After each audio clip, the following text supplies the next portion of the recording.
కాదలే. కానీ ఎందుకన్నా మంచిదని దివిటీలు వెలుగుతున్నప్పుడే, మండుతున్నప్పుడే సిద్ధులలో కూడా నూనె పట్టుకున్నారు. అలా హాయిగా లోపలికి వెళ్ళిపోయారు. టూ మచ్గా చేయకు, ఎక్స్ట్రా చేయకు, మరి అంత విపరీతం అవసరం లేదు. చెయ్యాలి కానీ మరి అంత అడ్డుకోవాలి కానీ, ఎప్పుడో ఉపవాసంలో కానీ మరి 40 రోజులు ఉండాలా, ఎప్పుడో సార్ ప్రార్థన ప్రతిరోజు చేయాలా, ప్రార్థన చేసి పడుకోవాలి కానీ రాత్రి అంతా చేయాలా, ఆరాధన చేయాలి కానీ అంత గట్టిగా ఎగిరేయాలా. మరి ప్రతి దానికి లిమిట్ చేయాలా, నీకు తిండికి మాత్రం ఉండదు.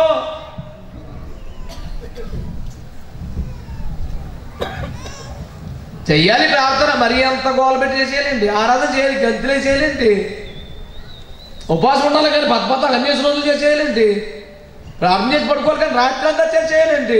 సమర్పణ ఉండాలి కానీ బొత్తిగా ఆభరణం లేకుండా బోడిగా ఉండాలండి. ప్రతి దానికి లిమిట్.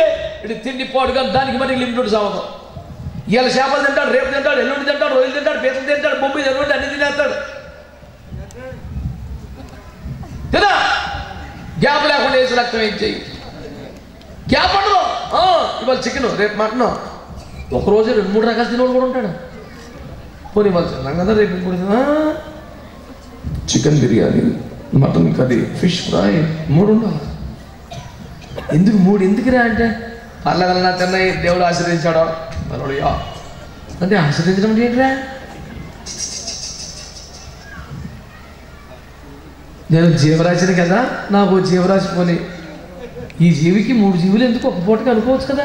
పోనీ రేపు తిందాం అనుకోవచ్చు కదా. అబ్బే చికెన్ లేదా, కొంచెం మటన్, కొంచెం ఫిష్, అది కూడా ఒమ్మకాయ, దేన్ని వదలవా?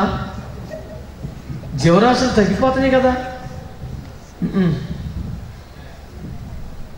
అబద్ధం అడుగు. ఒక జీవరాశి చాలదా ఒక పూటకే? చాలదా. పేదవాడిలాగా ఏదో ఒకటి తింటామేంటి, మహారాజు వలె అనేకము తినవలే. తిను బాబు. ఆ సొలొమోను రాజు అలాగే తినేసి దెబ్బ తినేసాడు. చెప్తే మాటలు ఒకడు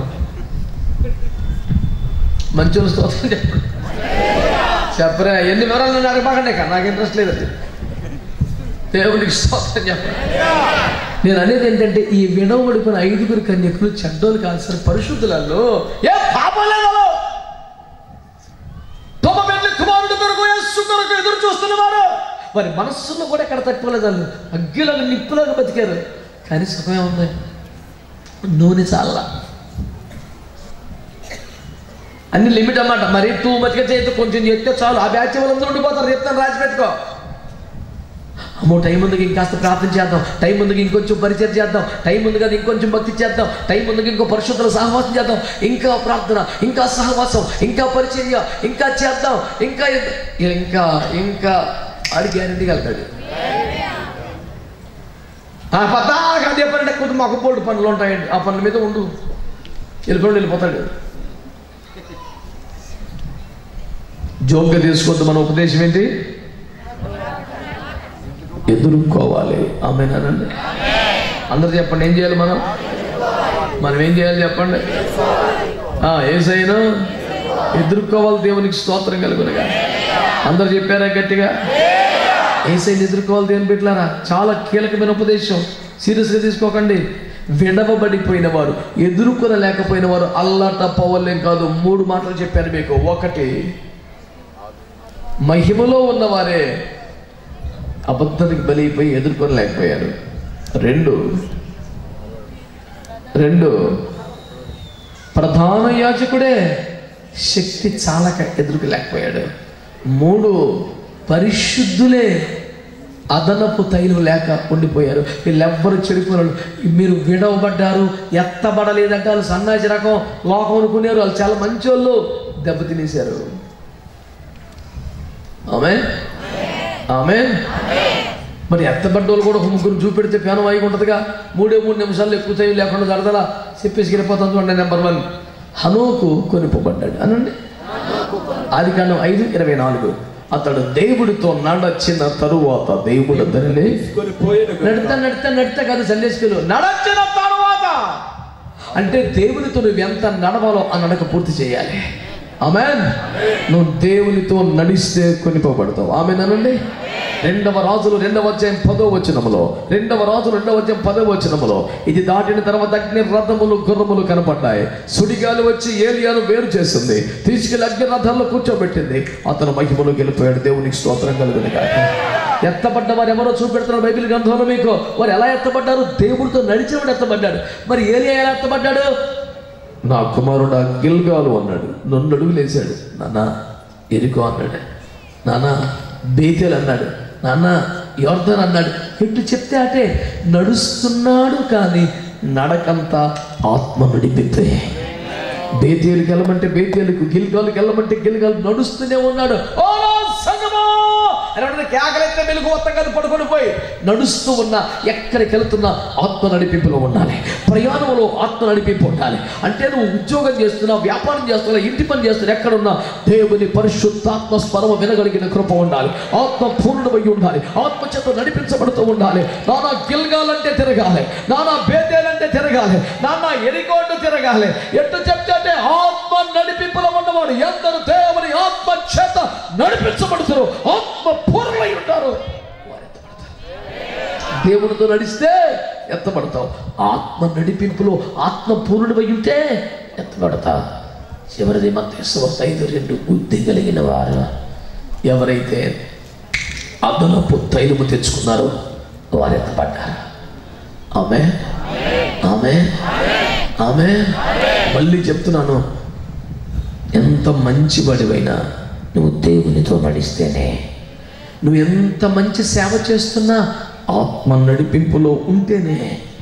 మళ్ళీ చెప్తున్నాను, నువ్వెంత పరిశుద్ధతలో ఉన్నా అదనపు తైలం, 2వ మైలు ఎక్స్ట్రా పని చేయగలిగితేనే దేవుని రాకడలో ఎత్తబడతావు. ఇవి కలవర దినాలు, ఇవి రాకడ దినాలు. అన్నిటికన్నా ప్రాముఖ్యంగా సంఘం ఎత్తబడవలసిన ఆవశ్యకత కలిగిన దినాలు. ఎదుర్కొన్నట్టు రమ్మని వాక్యం చెప్తుంది. ఎదుర్కోవాలి అని పౌలు మాట్లాడుతున్నాడు. ఎదుర్కోవడానికి అదనపు తైలం సంపాదించుకుందాం, ఎక్స్ట్రా పని చేద్దాం, 2 భక్తి చేద్దాం. రిబ్కా ఏమంటుంది? అయ్యా నాకు దాహానికి నీళ్ళు బిడ్డ అంటే, నీకు పోస్తాను, నీ ఒంటిలో కూడా నీళ్ళు పోస్తానంది. అడిగిన దానికి ఎక్కువ చెయ్యాలా? 100 మంది ఫిలిస్తీ సర్దార్ల ముందోళ్ళు తెమ్మంటే దావీదు 200 మంది సర్దార్లను తీసుకొచ్చాడు. ఆమేన్. నీ దివిటీలో నూనె చూసుకోమంటే సిద్ధులను కూడా చూసుకున్నారు. ఎవరు ఎక్స్ట్రా కష్టపడతారో, 2 ప్రయాసపడతారో వాళ్ళు రాకడలో ఎత్తబడతారు. ఎంతమంది వాక్యాన్ని అంగీకరిస్తున్నారా? ఎంతమంది నిజంగా సమర్పించుకుంటారా? రండి కలిసి ప్రార్థన చేద్దాం. అట్లయితే అందరం కలిసి ప్రార్థన.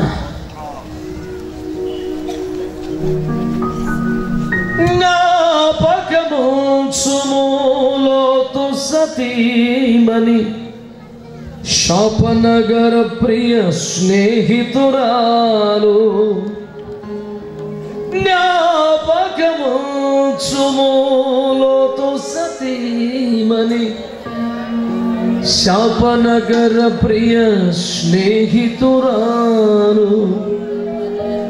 ఆపదనెరిగి ఆశలు వీడక నాశనముందెనో పాఠము నీకిది.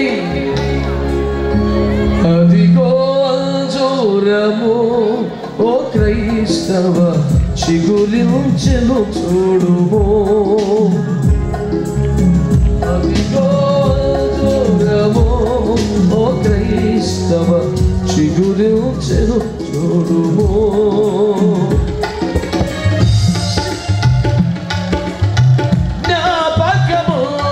జ్ఞాపకముంచుములోతు సతీమణి శాపనగర ప్రియ స్నేహితురాలు. జ్ఞాపకముంచుములోతు సతీమణి శాపనగర ప్రియ స్నేహితురాలు.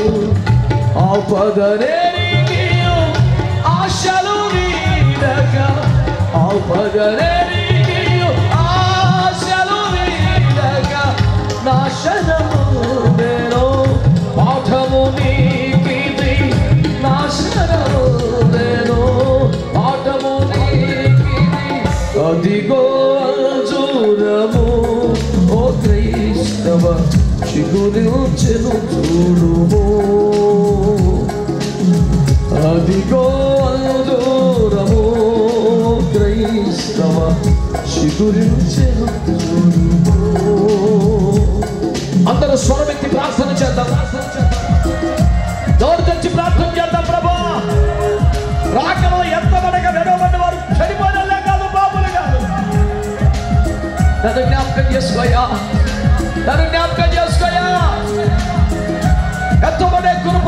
ఎదుర్కొనే శక్తి.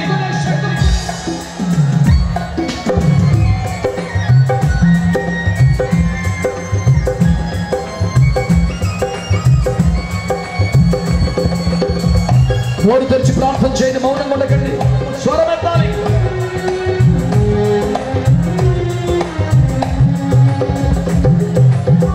లోకము మోసము, రంగుల వలయము, ఆశన కూపము, నిరతము శోకము. నోరు తెరిచి ప్రార్థన చేయి. లోకము మోసము, రంగుల వలయము, ఆశన కూపము, నిరతము శోకము. యేసే మార్గము, సత్యము, జీవము. యేసే మార్గము, సత్యము, జీవము. యేసుని రాజ్యము నిత్యానందము. యేసుని రాజ్యము నిత్యానందము. అదిగో అంజూరము.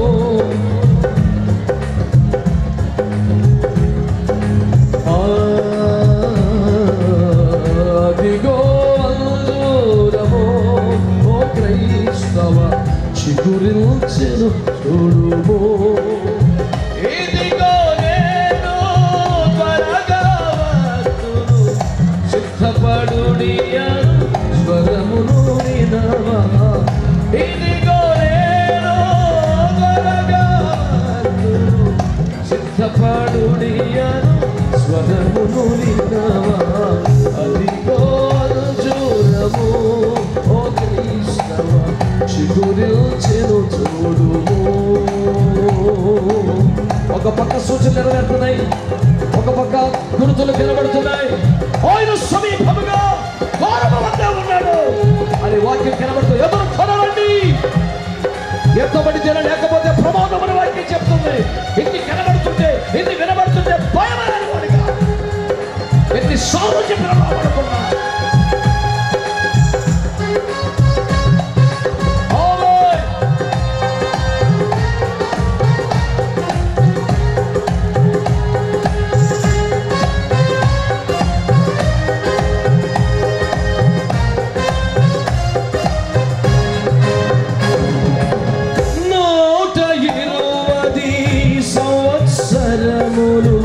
చాటెను నోవహు దేవుని వాక్యము.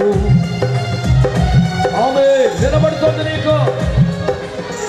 120 సంవత్సరములు చాటెను నోవహు దేవుని వాక్యము. పాటించక ప్రభు మాటలు వాడను, పాటించక ప్రభు మాటలు వాడను.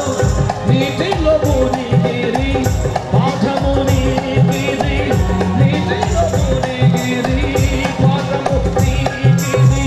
అదిగో అంజూరము. ఓ క్రైస్తవ చిగురించెను చూడుము. అదిగో అంజూరము. క్రైస్తవ చిగురించెను చూడుము.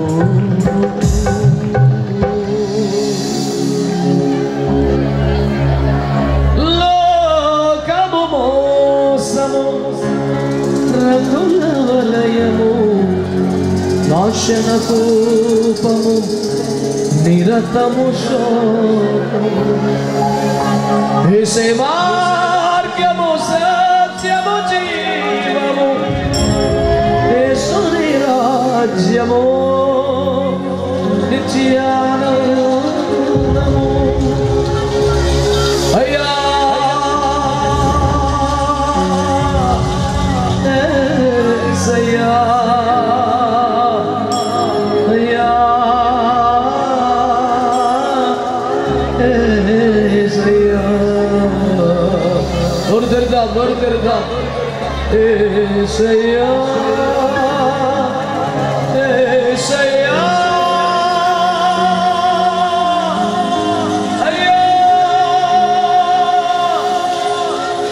కనికరించండి ప్రభా. మహిమలో ఉన్నవారే, నీతో నడిచిన వారే, నిలబడలేకపోతే రేపటి వాడు నమ్మకూడదు నాయన.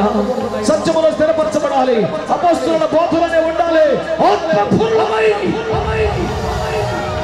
ఆత్మచేత నడిపించబడాలయ్యా. నూనె నింపబడిన వారమై, రెండింతలుగా పనిచేసే వారమై, ప్రయాసపడే వారమై ఉండాలి. రూపనివ్వయ్యా. ఎంతమంది ప్రార్థన చేస్తారు? అంత గొప్పవారే విడవబట్టి నేనే పాటి వాడను. బద్దకించిన ప్రభు ఇది మొదలకు రెండింతలుగా ప్రార్థన చేస్తాను, రెండింతలుగా భక్తి చేస్తాను, రెండింతలుగా పరిచయం చేస్తాను, రెండింతలుగా నూనె సంపాదించుకుంటాను. చాలా అనుకున్న ప్రభు ఇంకా సమర్పణలోకి రండి. హల్లెలూయా. Thank you lord. ఒక తీర్మానం చేసుకున్న మనం మీ కుడి చేయి పైకెత్తగలరా? అలవాటుగా చేతులు ఎత్తేవాళ్ళతో, అలవాటుగా చేతులు ఎత్తేవాళ్ళు కాదు. నిజంగా వాక్యం అంగీకరించావా? వాక్యానికి లోబడ్డావా? విడవబడితే ప్రమాదం నీకు అర్థమైందా? ఇప్పటికైనా తీర్మానం చేసుకుంటావా? నేను ఆయనతో నడుస్తాను, ఆత్మచేత నడిపించబడతాను. అయ్యా.